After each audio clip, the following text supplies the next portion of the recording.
우리에게 주시는 하나님의 말씀은 누가복음 10장 38절로 42절까지입니다. 함께 봉독합니다. 그들이 길 갈 때에 예수께서 한 마을에 들어가시매 마르다라 이름하는 한 여자가 자기 집으로 영접하더라. 그에게 마리아라는 동생이 있어 주의 발자취에 앉아 그의 말씀을 듣더니 마르다는 준비하는 일이 많아 마음이 분주한지라. 예수께 나아가 이르되 주여 내 동생이 나 혼자 일하게 두는 것을 생각하지 아니하시나이까. 그를 명하사 나를 도와주라 하소서. 주께서 대답하여 이르시되 마르다야 마르다야 네가 많은 일로 염려하고 근심하나 몇 가지만 하든지 혹은 한 가지만이라도 족하니라. 마리아는 이 좋은 편을 택하였으니 빼앗기지 아니하리라 하시니라.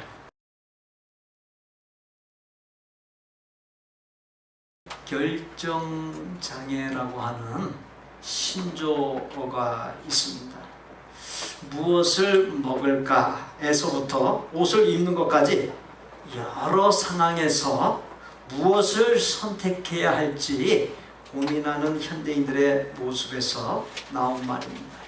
유사한 단어로 햄릿증후군이라고 하는 말이 있습니다. 영국의 극작가 윌리엄 셰익스피어의 그 유명한 희곡 햄릿이 있는데, 작품의 주인공인 햄릿은 덴마크의 왕자로 비극 속에서 끊임없이 고뇌하는 모습으로 그려집니다. 여기에서 유래되어 매사를 고민하며 결정하지 못하는 현상을 일명 햄릿 증후군이라고 말을 합니다. 살아가면서 중요한 순간이 선택의 기로에서 뭔가를 선택하는 순간입니다. 사람이 살아가는 자세에 따라 생애 등급을 3단계로 나눕니다. 먼저 과거에 매여 현재를 사는 사람을 3등급 인생이라고 합니다. 3등급 인생은 과거의 잘못에 매이거나 과거의 좋은 시절만 추억하여 앞으로 나아가지를 못합니다. 그런가 하면 2등급 인생은 미래에만 매달려 현재를 사는 사람입니다. 사실 미래지향적인 사고는 좋은 것이지만 현재의 구체적인 실행 없이 현재를 소홀히 한 채 무지개와 같은 미래를 기대하며 막연하게 쫓아가는 것은 위험한 것이고 바람직하지 않습니다. 물론 미래가 없는 현재는 문제입니다. 하지만 현재가 없는 미래는 더 난감합니다. 현재의 내 신앙생활을 엉망으로 하면서 미래에 천국에 가겠다고 합니다. 문제 있는 신앙이지 않습니까? 그 다음에 1등급 인생은 현재의 성실과 열심을 다해 미래를 대비합니다. 현재는 시간의 흐름 속에서 과거와 미래로 바뀝니다. 아름다운 현재는 아름다운 과거라고 하는 히스토리를 남기고 동시에 아름다운 미래를 낳습니다. 그렇기에 무엇보다도 현재가 중요합니다. 사랑하는 성도 여러분, 앞에 3단계에서 어떤 등급에 속한 삶을 살고 있으십니까? 결혼을 두고서 인생의 꽃이라고 표현합니다. 그런데 당신은 다시 태어나도 지금의 배우자와 결혼하겠습니까?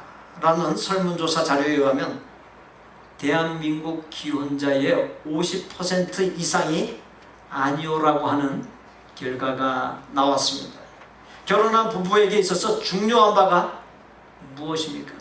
나는 당신을 사랑했습니다. 나는 당신을 사랑할 겁니다. 그것이 아니라 언제나 오직 나는 당신을 사랑합니다라고는 현재적 고백과 실천이 중요합니다. 이미 말씀드린 대로 잘못 살았던 삶이든 좋았던 시절이든 과거에 매이는 것, 또 성실과 열심을 다하는 현재, 막연한 미래, 그 세 가지 중에 무엇을 선택하느냐는 것은 중요합니다. 선택 여하에 따라서 삶이 달라지기 때문입니다. 주어진 본문에 의하면 예수님께서 마르다의 집에 초청받았습니다.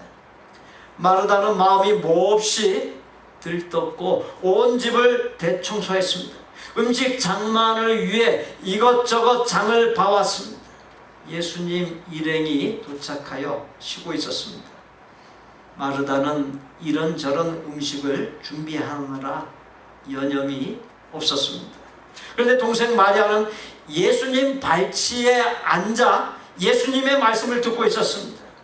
몹시 바빴던 마르다는 예수님께 가서 주여, 내 동생이 나 혼자 일하게 두는 것을 생각하지 아니하시나이까. 그를 명하사 나를 도와주라 하소서. 그렇게 요청했습니다. 그러자 예수님께서 마르다야 마르다야, 네가 많은 일로 염려하고 근심하나 몇 가지만 하든지 혹은 한 가지만이라도 족하니라. 마리아는 이 좋은 편을 택하였으니 빼앗기지 아니하리라 말씀했습니다. 우리는 주어진 본문에 등장하는 인물들에서 그 누가 잘못했고 잘했다라고 하는 흑백 논리로 평가할 수는 없습니다. 예수님과 일행을 맞이하기 위해 대청소하고 많은 음식을 준비한 마르다의 역할이나 예수님 곁에서 예수님의 말씀을 경청하는 마리아의 역할이나 모두가 귀한 모습입니다. 단지 한 가지를 짚고 넘어간다면 마르다와 마리아 둘 다 귀한 모습이지만 예수님께서 생각하셨던 우선순위, 좀 더 가치 있는 것, 좀 더 나은 편이 무엇이냐라고 하는 것입니다. 백조의 이야기가 있습니다. 진흙바닥을 열심히 돌아다니며 달팽이를 찾고 있는 두루미에게 천사 같은 백조가 날아왔습니다. 흰 날개를 가진 그 찬란한 모습에 놀란 두루미가 물었습니다. 너 도대체 어디서 왔니? 하늘나라에서 왔지. 하늘나라가 어디 있니? 야, 넌 하늘나라에 대해 듣지 못했구나. 그래서 백조는 하늘나라의 아름다움을 감동적인 말로 설명해 주었습니다. 그랬더니 두루미는 부러워하면서 아, 나도 그런 곳에 가고 싶다. 그곳에 가면 달팽이도 많이 있겠지? 아니, 그건 없어. 그러나 그것보다 훨씬 더 좋고 맛있는 것으로 가득하지. 그러자 두루미는 흥미없다는 듯 다시금 진흙바닥에서 달팽이를 찾으며 너나 하늘나라 가서 살아. 나는 달팽이가 있는 이 진흙바닥이 더 좋아라고 말했습니다. 사랑하는 성도 여러분, 우리 인간의 모습이 두루미와 같지 않습니까?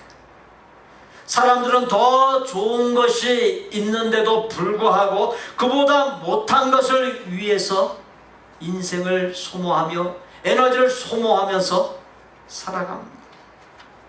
영국 캔터베리 대주교였던 윌리엄 템플은 사람들은 가치관의 혼란을 이 세상은 마치 어떤 장량꾼이 남의 상점에 들어가서 상품들의 정가표를 모두 바꿔놓은 현상과 같다.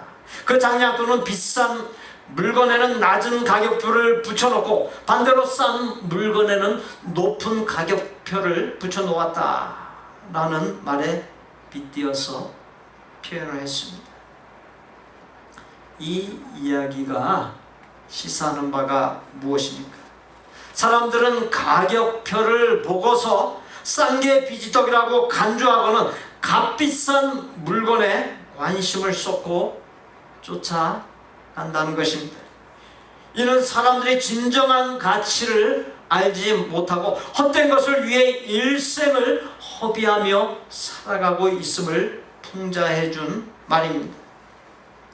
이사야 선지자는 이사야서 52장 22절에서 너희가 어찌하여 양식 아닌 것을 위하여 은을 달아주며 배부르게 못할 것을 위하여 수고하느냐라고 외쳤습니다. 신앙생활도 그렇습니다. 다 같은 신앙이지만 더 좋은 편이 있습니다. 본문에 가면 예수님께서 마리아가 더 좋은 편, 더 우선순위의 것, 더 가치 있는 것을 택했다라고 했습니다. 그 더 좋은 편, 우선순위의 것, 더 가치 있는 것이 무엇이었습니까? 첫째, 예수님 곁에 있는 것입니다. 본문에 의하면 마르다는 예수님 일행이 집에 왔을 때 많은 음식을 준비하느라 마음이 몹시 분주했다 했습니다.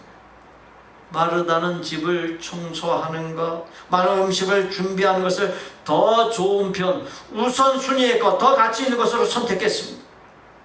반면에 마리아는 예수님 곁에서 예수님의 말씀 듣는 것을 우선순위요 더 가치 있는 것으로 선택했습니다. 우리는 여기에서 선택의 문제를 짚고 넘어가야 합니다. 마르다에게 있어서의 문제는 예수님의 마음을 잃지 못하고 예수님이 더 귀하게 여기고 좋아하는 것보다 일반적으로 자기가 기준이 되어 자기 중심의 선택을 했다는 데 있습니다. 그러나 마리아는 예수님께서 무엇을 더 귀하게 여기고 좋아하는지 예수님의 마음을 읽고 예수님을 기준으로 삼고 선택했습니다. 시편 27편 4절에 내가 여호와께 바라는 한 가지 일 그것을 구하리니 곧 내가 내 평생에 여호와의 집에 살면서 여호와의 아름다움을 바라보며 그의 성전에서 사모하는 그것이라. 시편 84편 10절에 주의 궁정에서의 한 날이 다른 곳에서의 첫날보다 나은즉 악인의 장막에 사는 것보다 내 하나님의 성전 문지기로 있는 것이 좋사오니라고 했습니다. 당장 마실 물을 구하는 것보다 비교할 수 없이 좋은 편이 샘을 구하는 것입니다. 이 세상에서 가장 좋은 자리, 가장 행복한 자리는 예수님 곁입니다. 구약의 수많은 위인의 공통점은 분주하고 바쁜 세상에서 그 어떤 자리보다도 하나님의 발치, 하나님의 옆자리를 사모했다는 사실. 하나님께서는 무엇보다도 하나님의 발치, 예수님의 발치 곁에 앉아 하나님 예수님과 깊은 교제의 시간 갖는 것을 원하십니다. 극한 직업을 가진 사람들에게 어떻게 극복해 나가느냐 물으면 가족을 생각하며 이겨나간다고 합니다. 내가 이렇게 위험하고 힘든 일을 하고 있지만 나 때문에 가족들이 산다는 것을 생각하면 이런 고난도 다 이길 수 있게 된다는 것이. 성경에도 신자가 자기 가족을 돌아보지 않으면 불신자보다 더 악하다고 했습니다. 우리는 가족에 대한 의무를 다 해야 합니다. 그러나 성경은 가족보다 더 사랑해야 할 분이 있음을 말씀합니다. 바로 하나님. 우리는 부모를 공경하고 형제와 우애하고 자녀들을 열심히 사랑해야 합니다. 그러나 그것이 아무리 귀해도 하나님보다 더 사랑해서는 안 됩니다. 마태복음 10장 37절에 의하면 예수님께서 아비나 어미를 나보다 더 사랑하는 자는 내게 합당치 아니하고 아들이나 딸을 나보다 더 사랑하는 자도 내게 합당치 아니하고라고 분명히 말씀했습니다. 아내와 남편도 마찬가지. 왜 그렇습니까? 가족이 우상이 되기 때문입니다. 그렇게 되면 오히려 가족에게 복이 되지 못합니다. 가족이 복을 받고 잘 되는 비결은 내가 하나님을 잘 경외하여 하나님께서 내 가족을 사랑하시고 복 주시게 하는 것입니다. 그리고 하나님을 온전하게 섬겨 살게 되면 효도가 자동으로 되게끔 되어 있어요. 자녀 교육이 온전하게 올바르게 자동으로 되게끔 되어 있습니다. 아내 사랑, 남편 사랑이 하나님 안에서 온전하게끔 되어 있습니다. 애굽에서 탈출한 이스라엘 백성이 광야 생활을 할 때였습니다. 하나님께서 호렙산으로도 칭하는 신의 산에서 성전이나 교회의 원형에 해당하는 성막을 짓도록 명하셨습니다. 출애굽 후 광야 생활 약 1년여 만에 그 성막이 완성되었습니다. 비춰드리는 것이 성막의 모습입니다.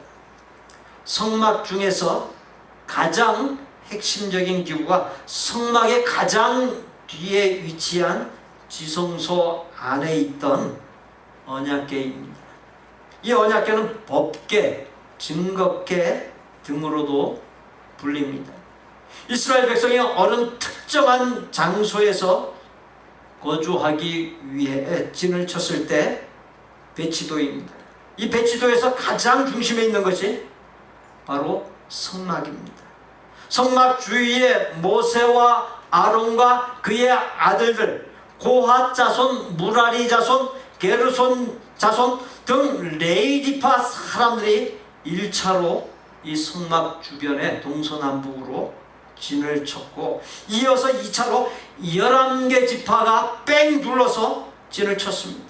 그리고 이스라엘 백성 누구든지 자기 거처의 문을 딱 열고 나가면 눈에 딱 들어오는 것이 바로 중앙에 있는 성막입니다. 문을 열고 나가면 성막을 향하도록 다 텐트를 친 것입니다.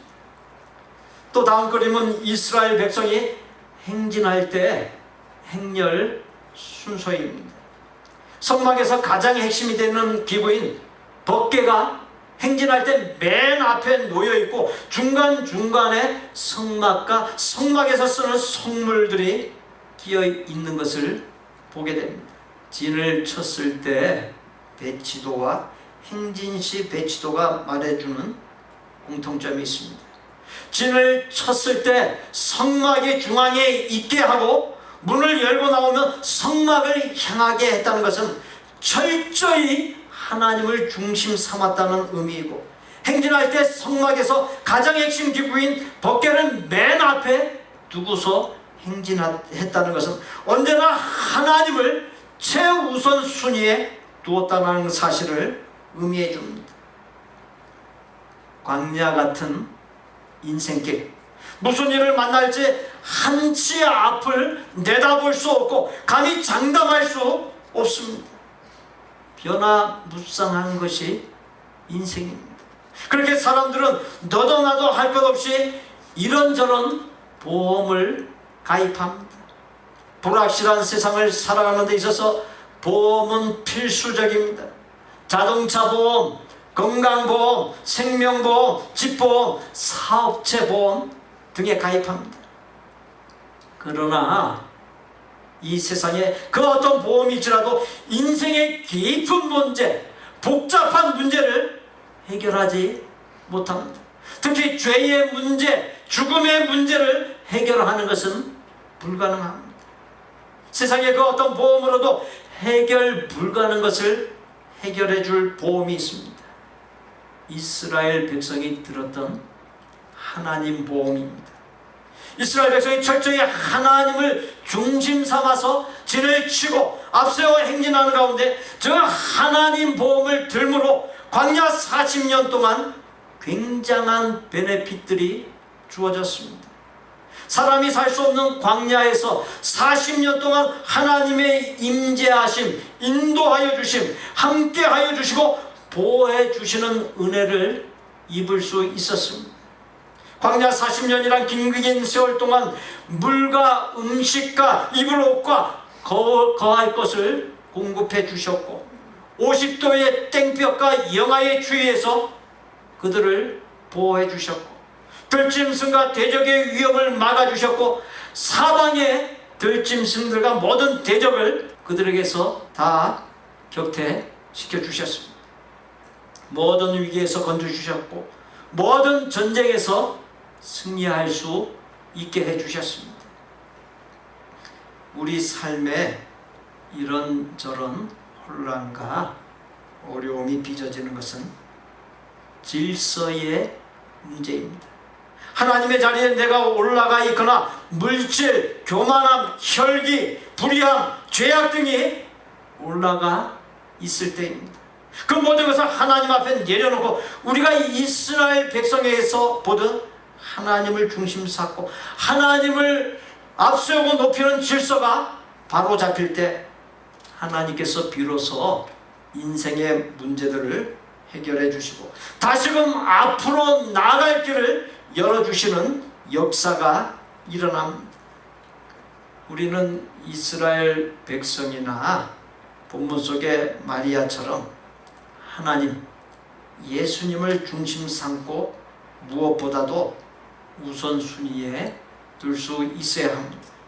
예수님께서 누가복음 12장 29절로 31절에서 너희는 무엇을 먹을까 무엇을 마실까 하여 구하지 말며 근심하지도 말라. 이 모든 것은 세상 백성들이 구하는 것이다. 너희 아버지께서는 이런 것이 너희에게 있어야 할 것을 아시느니라. 다만 너희는 그의 나라와 그 의를 구하라. 그리하면 이런 것들을 너희에게 더하시리라 했습니다. 하나님을 중심 삼고 그 무엇보다도 우선순위에 두었다는 것을 달리 표현하면 먼저 하나님의 나라와 의를 구했다는 것이 됩니다. 다윗 왕의 아들 솔로몬 왕이 하나님께 구한 것이 하나님 마음에 맞았다 했습니다. 하나님 마음에 맞았더니 먼저 그의 나라와 의를 구했더니 하나님을 최우선 삼고 하나님을 앞세웠더니 그러니 하나님께서 솔로몬이 구하지 아니한 것들, 이 세상에서 살아가는 데 있어 필요한 의식주, 형통과 창대함과 명예와 영광, 그리고 오래 사는 장수 등 모든 것들을 다 주셨다 했습니다. 솔로몬 왕이 하나님께 구한 것이 바로 하나님 나라와 의에 해당하는 것입니다. 마르다는 물질로서 예수님을 대합니다. 반면 동생 마리아는 존경과 사랑의 마음으로 예수님을 대합니다. 그리고 예수님의 말씀에 귀를 기울이며 집중합니다. 마리아의 모습이 하나님의 나라와 의에 더 가까운 모습입니다. 우리는 그 무엇보다도 예수님을 중심 삼고 우선순위에 두고 가장 먼저 하나님의 나라와 의를 구해야 합니다.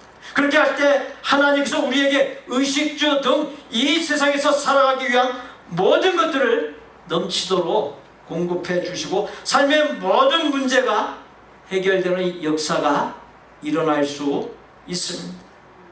둘째로 우선순위의 것은 오직 하나님께만 영광입니다. 고린도전서 10장 31절에 너희가 먹든지 마시든지 무엇을 하든지 다 하나님의 영광을 위하여 하라 했습니다. 마르다는 예수님의 일행을 맡기 위해 분주히 많은 일을 하면서 사람들이 자신을 알아주기를 바랬을 것으로 보입니다. 우리는 믿음 생활하면서 내가 열심히 일을 할 때 사람들이 그러한 나를 알아주기를 바라는 것에 익숙해지면 그것이 우리의 믿음과 영성을 약화시킵니다. 하나님보다 사람을 더 의식하고 사람에게 잘 보이려 하고 사람에게 인정받으려 합니다. 결국 하나님의 영광이 아닌 자기의 영광을 위해서 사는 삶이 됩니다. 참된 믿음 생활은 먹든지 마시든지 무엇을 하든지 오직 하나님께만 영광 돌리는 것에 있습니다. 세 번째 우선순위의 것은 예수님의 말씀을 듣는 것입니다. 마르다는 예수님 일행을 맡기 위해서 음식 준비하는 일에 전념했지만 마리아는 예수님의 발치에서, 예수님의 곁에서 예수님의 말씀을 들었습니다. 시편 1편 1절로 2절에 복 있는 사람은 악인들의 꾀를 따르지 아니하며 죄인들의 길에 서지 아니하며 오만한 자들의 자리에 앉지 아니하며 오직 여호와의 율법을 즐거워하여 그 율법을 주야로 묵상하는도다 라고 했습니다. 우리가 무엇을 계획하거나 무엇을 시작할 때 설교 말씀이나 성경 읽기나 하나님께 기도하는 시간을 통해 하나님께서 주시고자 하는 그 말씀에 귀를 기울일 수 있어야 합니다. 하루를 시작하고 한 주, 한 달, 한 해를 시작하면서 첫 시간을 하나님께 드리고 그 첫 시간에 하나님께서 주시는 말씀, 그 말씀 듣는 것을 삶의 중요한 원칙으로 삼을 수 있어야 합니다. 시편 119편 105절에 주의 말씀은 내 발의 등이요 내 길에 빛이니이다. 그렇습니다. 하나님의 말씀은 우리를 천국으로 인도하는 빛이요 등불이요 지도입니다. 하나님의 말씀 없이는 천국에 이를 수 없습니다. 믿는다라고 하는 것은 하나님의 말씀을 따라 사는 것이다. 그렇게 정의할 수 있습니다. 봉사도 좋지만 봉사에 앞서서 먼저 하나님의 말씀을 들어야 합니다. 말씀 없이 봉사하면 짜증내고 불평하고 힘들어합니다. 말씀으로 잘 무장해야 무슨 봉사를 하든지 불평 없이 기쁨으로 하게 되고 큰 업적을 남겨도 교만하지 아니하게 되고 오직 하나님께만 영광 돌릴 수 있게 됩니다. 인생을 허비하지 않고 성공하는 생을 살려면 가장 먼저 해야 할 것이 하나님의 발치에 앉아 하나님의 말씀을 듣는 것입니다. 하나님의 말씀 속에 성공에 이르는 하나님의 지혜와 능력과 복이 담겨있기 때문입니다. 마르다에게서 보여진 모습을 종합해 보면 첫째, 계획하고 생각하는 일이 너무 많습니다. 둘째, 그러다 보니 마음과 몸이 늘 분주합니다. 셋째, 많은 일을 하고 늘 분주한 자신을 알아주기를 원합니다. 넷째, 계획하고 생각하는 일이 많고 마음과 몸이 늘 분주하다 보니 염려와 근심이 떠나지 않습니다. 다섯째, 나중에 가서 다른 사람을 탓하게 됩니다. 사랑하는 성도 여러분, 마르다의 모습과 나 자신의 모습을 비교해 볼 때 어떻습니까? 마르다의 모습으로 살아오지 않으셨습니까? 마르다의 모습과 흡사한 나 자신의 모습을 보면서 복잡했던 나의 삶이 단순한 삶이 되도록 가지치기 하고 정리할 수 있어야 합니다. 마르다의 모습에서 정신없을 정도로 힘에 부칠 정도로 음식 등을 준비하는 일에 초점을 맞추기보다도 예수님께 초점을 맞추는 삶이 되어야 함을 깨닫습니다. 예수님의 지적대로 음식을 몇 가지 조촐하게 혹은 한 가지만을 준비하고 마리아처럼 예수님 곁에서 예수님의 말씀을 경청했으면 더 좋았을 것입니다. 때로는 모든 것을 단순하게 할 필요가 있습니다. 그럴 때 예수님이 확연하게 보이고 예수님이 확연히 내 삶에 들어와 거하실 수 있기 때문입니다.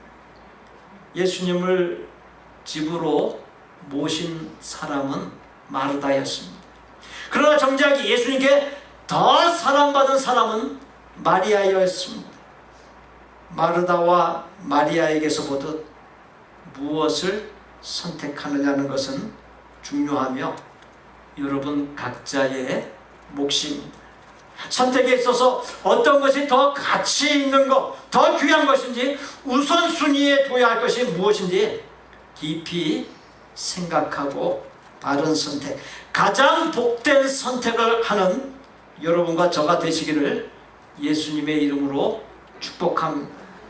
우리 구주 예수 그리스도의 은혜와 아버지 하나님의 거룩하고 완전한 사랑과 성령님의 교통 내주 역사하심이 많은 것에 분산된 삶, 그리하여 문제 많고 평안이 없던 삶에서 언제나 하나님을 중심 삼고 우선순위에 두는 삶, 먼저 하나님의 나라와 의를 구하는 삶, 하나님의 영광을 나타내는 삶, 하나님의 말씀을 따라 사는 삶을 통해 영육과 모든 필요를 채워주시고 삶의 모든 문제를 해결해 주시고 삶의 모든 굴레에서 자유하게 하시는 은혜와 복이 넘치기를 소원하고 작정하는 아름다운 마음의 성도들과 그 가족과 생업과 학업과 대인관계와 미래 위에